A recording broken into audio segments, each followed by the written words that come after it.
हमारा संविधान, हमारा कॉन्स्टिट्यूशन, हमारा आईन। ये आईन ही तो वो आईना है जिसमें देखकर ही हम खुद को पहचान पाते हैं और संवार भी सकते हैं। आज से मैं आपको इस जादुई आईने के अंदर के संसार की सैर पर ले जाऊंगी। ये कैसे बना, कब बना, किस किसने बनाया और क्यों बनाया। दिसंबर 1946 में जिस इमारत की तामीर शुरू की गई थी, असल में उसकी नींव बहुत पहले रखी जा चुकी थी। और जैसे जैसे महात्मा गांधी के नेतृत्व में आजादी की आवाज तेज हुई, तो अपना संविधान बनाने की मांग भी और तीव्र होती गई। My mentor, Gopal Krishna Gokhale, presented to the British government a note on the Constitution in 1914. And the British said, yes, we will accept it after the war. But now they want to make a constitution for us. But you know, a constitution for India should be and can be framed only by Indians. Now it works. What will you do with this spinning wheel, Mr. Gandhi?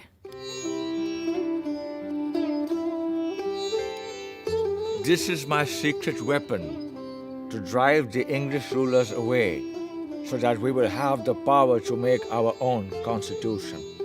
जब जवाहर कांग्रेस का सदर बना, तो उस युवा नेता ने हिंदुस्तान के अपने संविधान के सपने को और शदीद तरह से सबके सामने रखा। सच्ची आजादी तब मिलेगी जब हम अपनी चुनी हुई संविधान सभा के जरिए खुद अपने देश का संविधान सोचेंगे, अपना आईन तय करेंगे, अपना कॉन्स्टिट्यूशन बनाएंगे। भारत माता की जय! भारत माता की! जवाब में अंग्रेजों ने सन 1935 में एक गवर्नमेंट ऑफ इंडिया एक्ट बनाया। ये एक्ट भारतीयों की उम्मीदों से न सिर्फ बहुत कम और अलग था, बल्कि इसकी वजह से कांग्रेस और मुस्लिम लीग के दरमियान दूरियां और बढ़ने लगीं। इसी के मद्देनजर पहली बार हिज मैजेस्टी की सरकार के 3 कैबिनेट मंत्री एक साथ भारत भेजे गए और ये कहलाया कैबिनेट मिशन।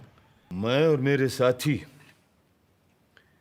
इस वक्त यहाँ पूरे हिंदुस्तान की आज़ादी की पेशकश लिए मौजूद हैं।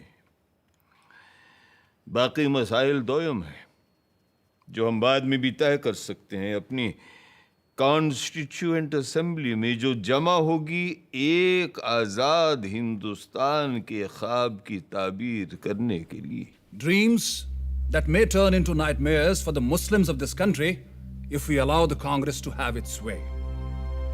That's why it's imperative that we Muslims of India have our own group of states that may decide its own constitution. What are the groupings you have in mind, Mr. Jinnah? All the Muslim majority states like Sindh, Punjab, Balochistan, and Northwest Frontier Province will form the first group. And the states of Assam and Bengal will be in the second group. Mr. Jinnah, if, as you suggest, these groups separate from the body of India, but then pray tell us, what is left for the Constituent Assembly to make laws for? The rest of India in the center and the south? And what happens to the princely states? Well, they can have their own constituent assemblies. This is not acceptable to us.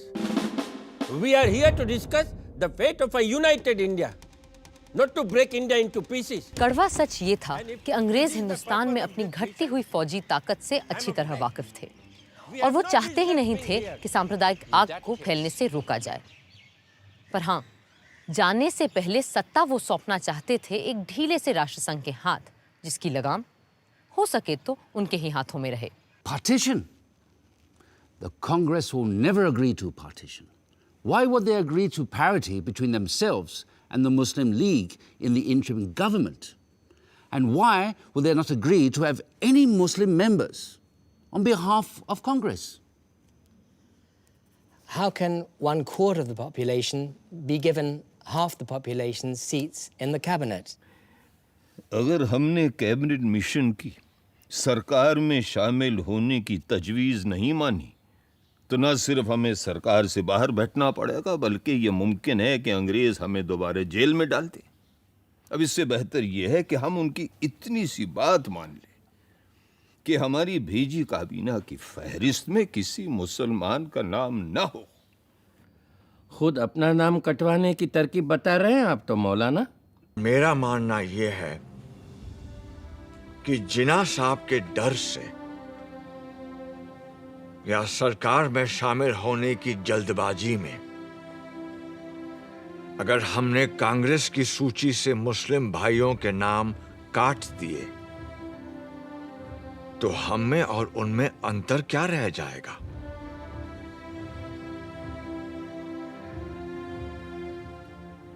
जिन्ना साहब सिर्फ मुसलमानों के नेता हो सकते हैं, पर आप लोग तो सिर्फ हिंदुओं के रहनुमा नहीं है ना? बापू आपने सही फरमाया, मगर क्रिप्स और उनके साथी अभी रुकने वाले नहीं हैं। यूं नया संविधान बनाना तय हो गया, और ये भी कि जिन्ना साहब की तजवीज के खिलाफ सिर्फ एक संविधान सभा मुल्क का रूप स्वरूप तय करेगी। जाहिर है कोई इस व्यवस्था से पूरी तरह खुश नहीं था, मगर जिन्ना साहब पर तो जैसे गाज गिर गई थी। We have been betrayed by Viceroy Webel. Breaking all the norms of decency, they have invited the Congress, which had earlier refused the offer to join the interim government without even consulting us. I call upon all the Muslims of this country to take to direct action. From Friday the 16th of August, we will resort to direct action till we have achieved our cherished goal, our Pakistan. Pakistan जिंदाबाद! पाकिस्तान जिंदाबाद! पाकिस्तान 16 अगस्त 1946 भारत के इतिहास के काले दिनों में शामिल होने जा रहा था। जिन्ना साहब की पुकार पर 16 अगस्त की सुबह से ही हथियारबंद लोग कलकत्ता की सड़कों पर उतर आए और हत्याओं का सिलसिला शुरू हो गया। बंगाल में जो हुआ उसके बदले में पहले बिहार और फिर बाकी भारत में भी हिंसा का तांडव मचने लगा। लाट साहब वेवल का मानना था कि हिंदुस्तानियों के साथ मिलकर बनी सरकार ही इस गृह युद्ध जैसी स्थिति को रोक सकती है। सो पंडित नेहरू ने अंतरिम सरकार में वाइस प्रेसिडेंट और सरदार पटेल ने गृह मंत्री का पद स्वीकार कर लिया। जिन्ना साहब ने तो पहले इस सब का मजाक उड़ाया, फिर 15 अक्टूबर तक उनकी तरफ से भी लियाकत अली खान ने वित्त मंत्री का पद संभाल लिया। जिन्ना साहब खुद सरकार में शामिल नहीं हुए। नेहरू जी ने अंग्रेजों को उनके घर में घुसकर अंतिम चेतावनी दे डाली।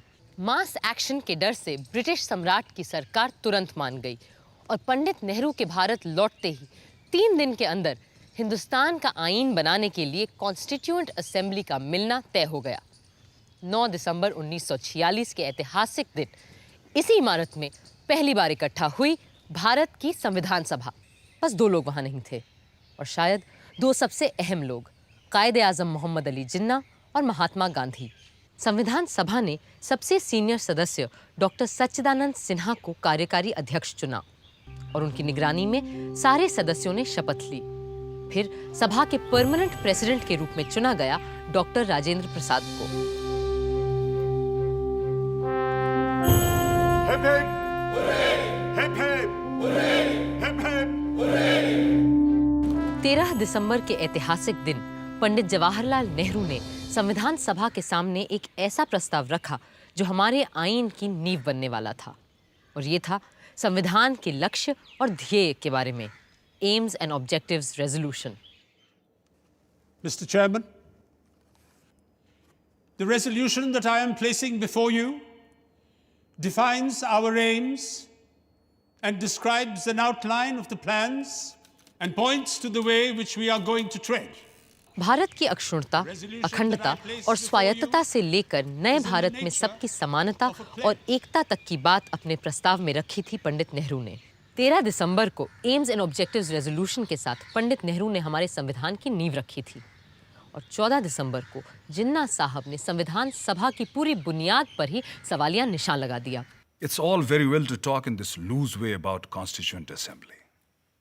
The reality is that the Congress with 292 supporters, there might be a few less, has a brute majority, where the Muslim number is only 79.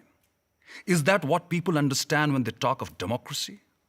The truth is that between the Hindus and Muslims in India, there is no such thing as democracy. ये तो बस आगाज था। आगे और तमाम अड़चनें आनी बाकी थीं। अब देखना है इन चुनौतियों का सामना कैसे किया हमारा संविधान बनाने वालों ने।